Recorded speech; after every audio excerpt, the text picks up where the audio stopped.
The Edmonton Oilers are in a good run of recent form. What's driving the success? We'll talk all about the wins over Utah and Colorado on today's edition of Locked On Oilers.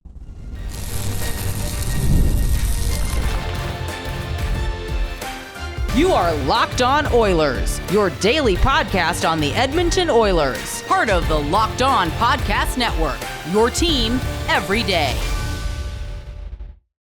Hello, everyone, and welcome to this Monday edition of Locked On Oilers. I am your host, Nick Zararis. I want to thank everyone who makes Locked On Oilers their first listen of the day.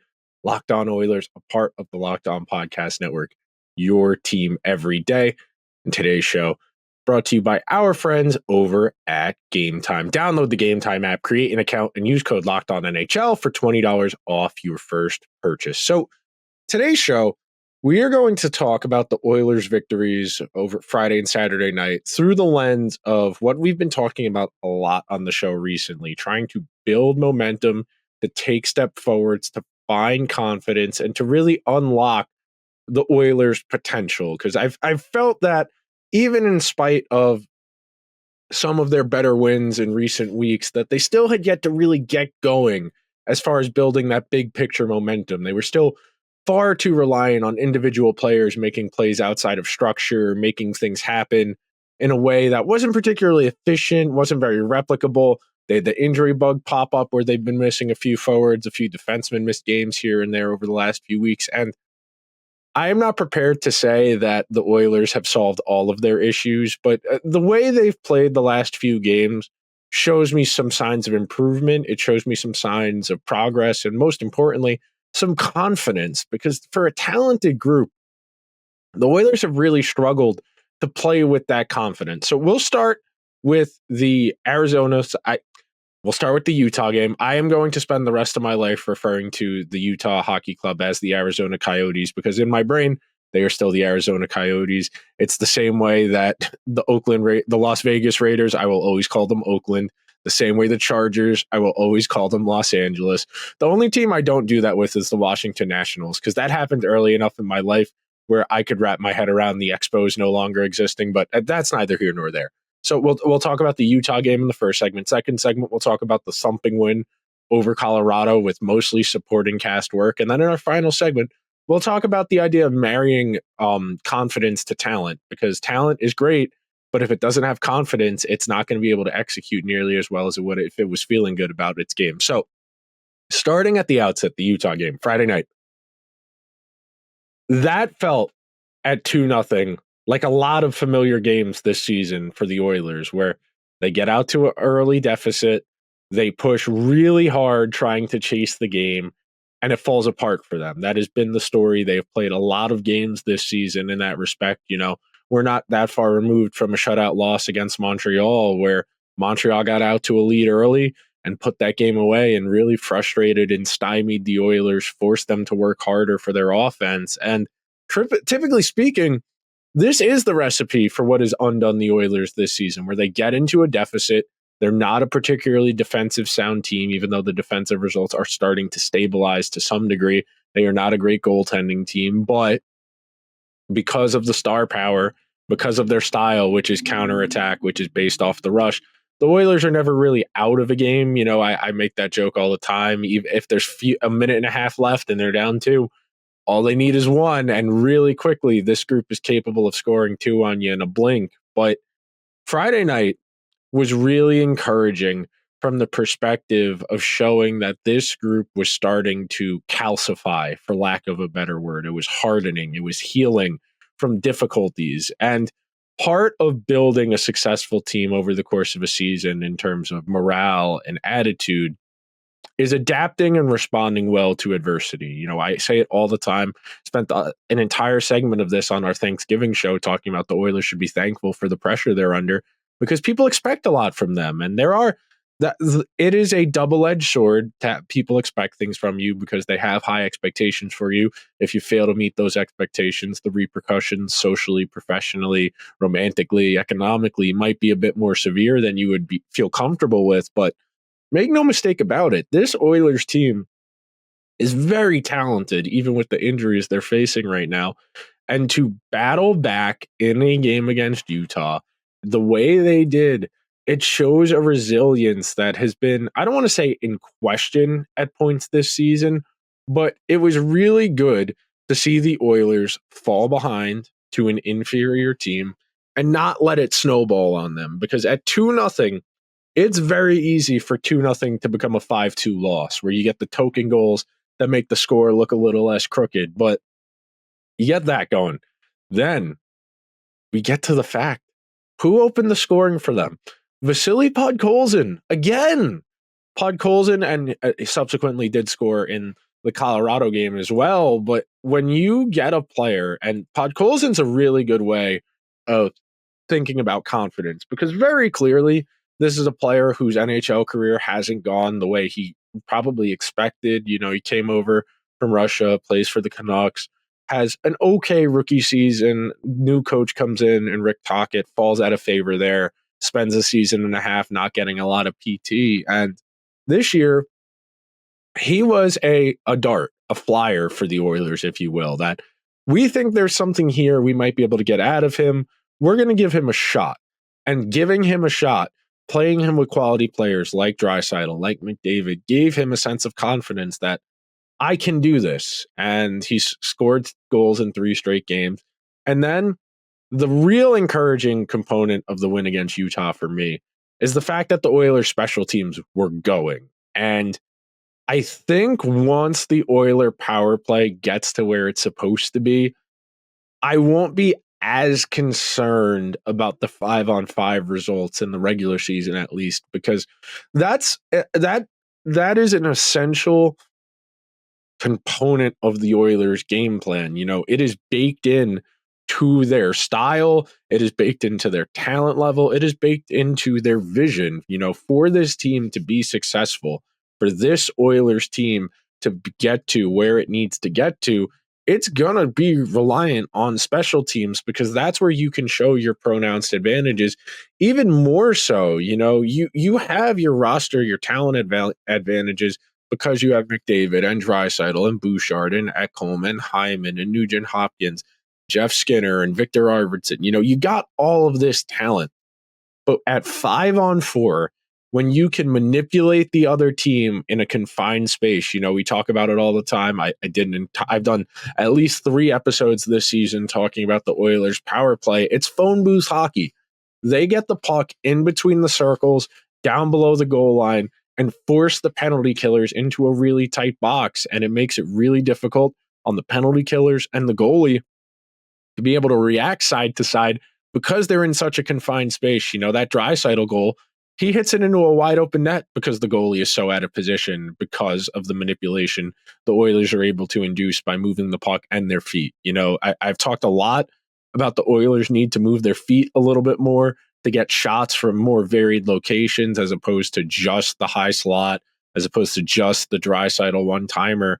And you got 2 power play goals in a game you desperately needed to win, because, and look, I shouldn't say it that way. The Oilers didn't need to win that, you know, a November game against the Utah Hockey Club. But as far as building confidence, as far as building resiliency, that's a win that goes a long way, because the Oilers have struggled to come back from multi-goal deficits this season. And look, it's really hard to come back from multi-goal deficits in the NHL, because the way the game is played, the way that teams play with leads, it's a lot harder to score. But the fact is, the Oilers showed, okay, we are more than just our star players making plays. We can show some grit. We can show some resiliency, and we can bounce back within a single game. You know, we don't have to wait till the next game to start playing better. We have enough time left in this game that we start plugging away. We get 1, we get it to 2-1. Okay, we tie this game, we get it to 3-2. Yeah, sure, Utah ties the game at 3. You have to go to OT, but Nugent-Hopkins, who's having a nice few games as well, starting to feel a bit better about his game, is able to make that play, which ultimately wins the game for Utah, for the Oilers against Utah. So we're going to take our first break of today's edition of Locked On Oilers. We come back, we'll talk a bit more in depth about the Colorado game. We'll talk more about the idea of confidence and talent together. A whole lot more. And a whole lot more. So be sure to stick around to this edition of Locked On Oilers. Get ready to tackle NFL action with FanDuel, America's #1 sportsbook, because right now, New customers can bet $5 and get $150 in bonus bets if you win. The FanDuel Sportsbook app gives you everything you need to place live bets on the NFL all in one place. So when you get a hunch in the middle of a game, check out the latest stats, live play-by-play, and so much more on the same page where you place your bets. Just visit FanDuel.com to join today. Tonight over in the NFL, Browns-Broncos Monday Night Football. The Broncos, who are on a nice little winning streak, trying to make a playoff push with Bo Nix, rookie quarterback. The Broncos are 5.5-point favorites against that stingy Cleveland defense. The over-under in the game is 42.5 points. So if you got a strong lean, whether it's with Jameis Winston and the Browns or Bo Nix with the Broncos, head on over to FanDuel.com where you can get started with $150 in bonus bets if you win your first $5 bet. That's FanDuel.com. Never waste a hunch and make every moment more with FanDuel, official sportsbook partner of the NFL. Today's show is also brought to you by our friends over at Gametime. I had a busy week last week.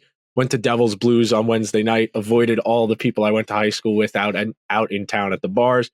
Friday night, went to Creed, Madison Square Garden. First time in 25 years, Creed headlined the Garden. Just a tremendous night. Really fun time. My friends and I got our tickets for both Devils game and the Creed show from Gametime. Download the Gametime app. Use great features like the seat view where you get a panoramic view from your seat in the app before you buy. Create an account. Use code LOCKEDONNHL to get $20 off your first purchase. Terms apply. Again, create an account and redeem code LOCKEDON NHL for $20 off. Download Gametime today. What time is it? Gametime. Thank you to everyone who's hanging out on this Monday edition of Locked On Oilers. We're not so quietly. The Oilers have rattled off with a couple nice wins in a row. They've creeped up into third in the Pacific Division, sitting behind Vegas and sitting behind, I think it's still the Kings. I was going to say the Flames, but the Oilers leapfrogged the Flames with the win on Saturday. Sitting here right now, it is hard not to feel like the Oilers are beneficiaries of a weak division and, frankly, a weak league because they haven't played particularly strong hockey at any real point up until the last week or so. And they are firmly in the mix. You know, on American Thanksgiving, they weren't in a playoff spot. And I know we're talking about 1 point differential in a 1 point standings point differential in November. But typically speaking, teams that aren't in playoff spots on American Thanksgiving ultimately don't go on to make it. So it's good to see the Oilers are finding their game. It is good to see that they are not waiting around. You know, a few weeks ago on Locked On Oilers, I talked about the idea of time going a lot faster when you feel like you have a lot of it. You know, when you get older, time really does start to move. The days are long, but the years are fast. And that's very cliche. You know, that's fortune cookie. That's Facebook wisdom. But if you're the Oilers and, you know, you got 65 games remaining, you got 5 months of games left, you know, your general manager is going to make at least one, if not two trades to try and bolster your lineup for the deadline, to try and make a deep playoff run. You got to get to the playoffs. You got to go through 3 playoff series just to get back to where you were last year. You know, all of that seems very far away. It seems very long term.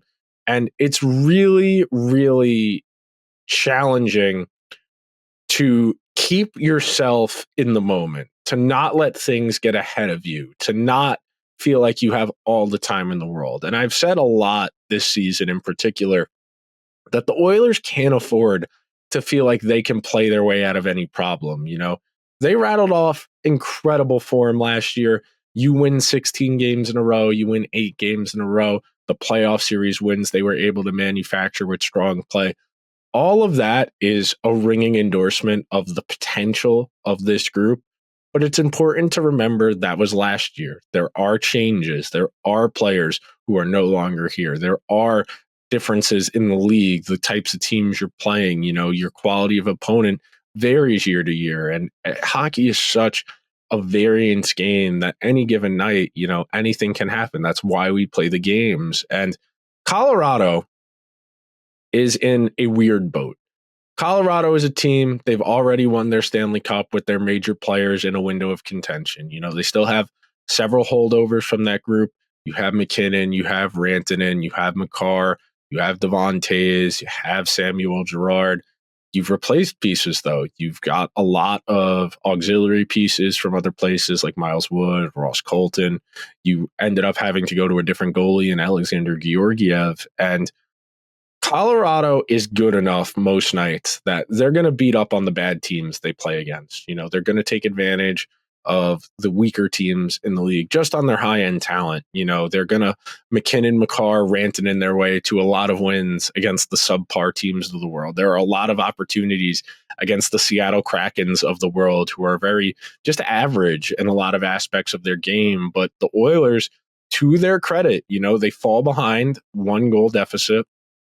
And the thing about the win against Colorado that's encouraging if you're an Oilers fan, it was largely a supporting cast-driven game. Yeah, McDavid has an assist on the Kapanen goal, but you get a goal from Kapanen, who's a waiver claim, who when everyone's healthy might not even crack your top 12, though I think he will based on how he's played and frankly, his skill set. I don't think Kapanen is a particularly impactful or meaningful player, but I think the fact he's a straight line skater, the fact he's got a little bit of speed to burn, that's useful. And the Oilers are not a particularly fast team, even though transition is their bread and butter. But you get a goal from him.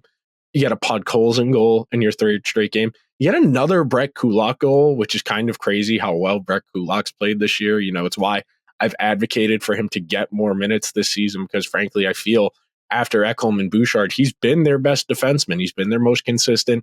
He's given them some help offensively. They have asked him to help some partners who need the help. When you are effectively the babysitter defensive partner for somebody more volatile, that's a really ringing endorsement. And I think it's safe to say that Brett Kulak's been a more effective hockey player this year than pretty much anybody on that back end after Ekholm and Bouchard. You would say he's played better than Emberson, than Nurse, than Stetcher, than Dermott. And I don't really feel a lot of hesitation or reservation in saying that. I think Kulak has absolutely been their most impactful player, their most impactful defenseman once you get past their top two. And then you go a little bit deeper and you get a Nuge goal, which, again, Nuge, I think Zach Hyman, I would put Victor Arvidsson in this box. I would put Darnell Nurse in this box, and we're going to talk about this in the next segment, but these are all guys who have traits, and they have a lot of talent, and they have previous NHL track records of success at a reasonably high level. And it's incumbent upon the Oilers to find ways to capture that, to bring that energy out of them so that they can make these plays. Nuge making the play he did in overtime against Utah on Friday night, that's a player who's feeling good about their game because they're making that pressure. They are forcing the other player to make a decision sooner than they want to. Nuge wins that puck. He has the confidence in his game and his ability that even if somebody starts to bear down on him from behind, he's patient. He doesn't rush. He doesn't give the goalie enough time to react. He makes a play. He wins the hockey game. When you are playing with confidence, the game comes to you a lot easier. The game, frankly, looks a lot easier when you're playing with confidence. The ability to find your game within the scope of your team's season is really important because you want to get everybody in the same moment, heading in the same direction, along the same timeline. As season go along, as days turn into weeks to months, months to seasons, you want to feel like these guys are getting closer to a higher level of a consistent average. I talk all the time on Locked On Oilers, the idea of water finding its level. You never want to get too high. You never want to get too low. The Oilers have done a nice job over the last 2 weeks or so of starting to raise what our baseline expectation is. We're trying to get past this Murphy's Law start that really plagued them that first month, that it felt like, all right, we're down 1-0. This game is over because we're going to make a fatal mistake and it's going to be 2-0. And sure, we might score, but then it gets to 3-1. And those types of games take a mental toll on the team. And the results they've gotten over the last 2 weeks or so are signs of life. We're stabilizing our power play, our penalty kill. We are starting to make progress towards our goals. We're going to take one more break on today's show. We're going to dive into exactly what I mean when I say confidence matters almost as much as talent. coming up next, right after this. Today's show is also brought to you by our friends over at PrizePicks. With PrizePicks, you can win up to 100 times your money with as little as 4 correct picks.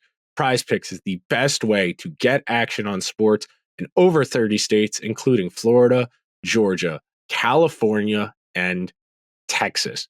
PrizePicks puts their members first, so all withdrawals are fast, safe, and secure. When my picks hit, I can get my money in as quick as 15 minutes.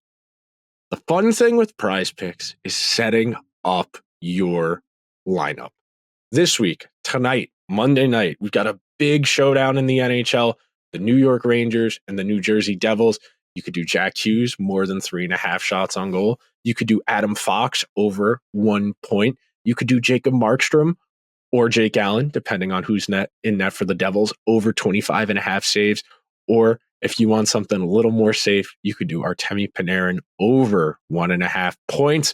Download the PrizePicks app and use code LOCKEDONNHL to get $50 instantly after you play your first $5 lineup. Remember, download the PrizePicks app and use code LOCKEDONNHL to get $50 instantly after you play your first $5 lineup.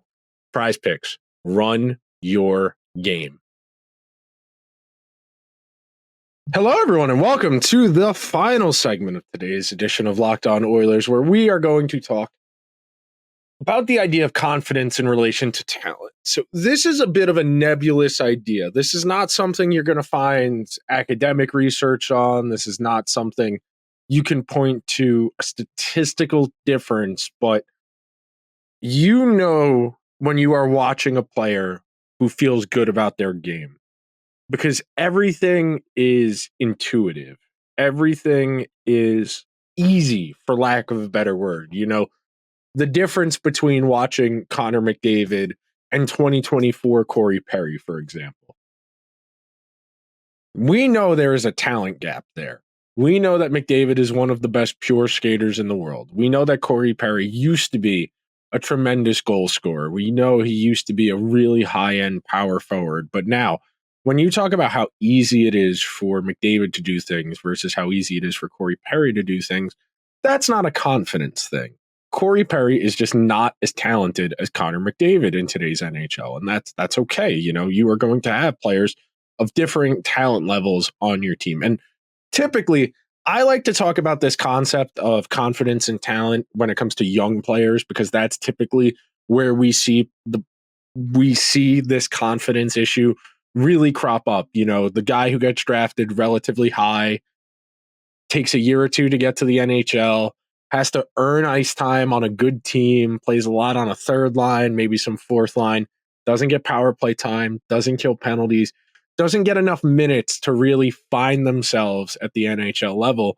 And then before you know it, they're 24, 25 years old. They're 2 years away from unrestricted free agency. And the most they've ever put up is 40, 45 points in a season. Those are typically guys we would associate with confidence issues. You know, it's not often you're going to talk about someone like Zach Hyman, who's 10 years into the NHL, or Jeff Skinner, or Ryan Nugent-Hopkins, all guys with ample NHL experience, have played at really high levels at varying points of their careers on good and bad teams. But in the case of those guys, in Skinner, Hyman, Arvidsson, I would throw Nugent there as well. Those are all guys who have, for whatever reason, it hasn't come as easy to them this season, for whatever reason, you know, and some of it really is just statistical variance. You know, in a small sample, we've only played 20 games. Those guys are all shooting below their career average shooting percentages. Now, here's the thing. If we go the entire season and all of those guys are shooting like 5, 6, 7% as opposed to their normal 10, 11, 12%, then we can start to say, okay, this might not just be bad luck. This might be something about their game, or maybe the NHL at large has changed. You know, maybe they're not shooting from the same areas on the ice. Maybe they're playing less ice time. You know, in the case of Skinner, that's absolutely the case, that he's playing almost 2 full minutes a game less than he did in Buffalo last year. Last year, he played a lot with Tage Thompson and Alex Tuch. This year, a lot of time with Adam Henrique and Connor Brown. And Adam Henrique and Connor Brown are good hockey players, but they're not Tage Thompson and Alex Tuch. And building confidence is difficult, especially when you don't get those layup opportunities, when you're not getting power play one time and you get to play off of the best players on your team. It's harder to create offense when you're probably the best guy on your line, like Skinner has been for large stretches of the year when he's played with Henrique and Connor Brown. And again, that's not a knock on Adam Henrique and Connor Brown, but it's a real adjustment for Jeff Skinner, who's gone from playing first line minutes on teams for most of his NHL career to playing with third liners to not getting power play time. And as the season goes along, you have to find ways to push guys to get more out of them. And Skinner has had a few nice games in a row. Nuge, same deal. You need Hyman and Arvidsson to get healthy. But if the Oilers are going to reach their full potential, that includes everyone. And that means guys finding ways to stop having that puck flub off their stick. The amount of times this year the puck has found Hyman or Arvidsson or Nugent-Hopkins within 10 feet of the net, and they just can't get a clean handle on it, and they lose it or they keep it moving because they know they're about to lose it. It's difficult, and it's hard to build confidence when you feel like you're fighting it. And the Oilers as a team have been fighting it for a lot of the season. You got off to the 5-5-1 start. You haven't really strung together a ton of high quality hockey multiple games in a row up until about the last few weeks. You're sitting in a playoff spot right now. You're on a 3-game winning streak. You've got a nice run of form in your last 10. You're 7-2-1 in your last 10 games. You very easily could have won that overtime loss as well and been sitting at 8-2-0 in your last 10. And you are primed to opportunistically take advantage of this situation. You are only 5 points back of Vancouver. Not Vancouver, of Vegas, You are ahead several points of Vancouver. You, even with, I won't say minimal confidence, but low confidence, you have played well enough to hang around. Now, if you are able to build off of that, to take that opportunity, to take the soft field around you, to really build your confidence, to feel good about your game, that's something that tells me there's a lot left here. I am still and I said this on the Thanksgiving episode last week, I still feel the Oilers' best hockey is in front of them, and that's a great opportunity. That starts with getting more out of Skinner, out of Arvidsson, out of Nugent-Hopkins, out of Zach Hyman. When Arvidsson and Hyman come back in the lineup healthy, we get them going. We find ways to get Jeff Skinner more involved. We find ways to make Ryan Nugent-Hopkins feel a bit better about his game so he can make the plays we know he's capable of. Because I don't think he is as poor a player as he's been these first 20 games or so. I think there's a lot there. It just hasn't manifested for him. So that'll do it for today's edition of Locked On Oilers. Hopefully, I can convince you to subscribe to the show if you're not already subscribed. If you're listening on Apple or Spotify, please give the show a 5-star review. If you're watching over on YouTube, hit the subscribe button, hit the alarm bell so you get a notification whenever new content goes live. Creeping towards 2,000 subs over on YouTube. Come join the journey. We'll see if the Oilers can avenge last year. I will talk to you guys tomorrow. Until then, let's go Oilers.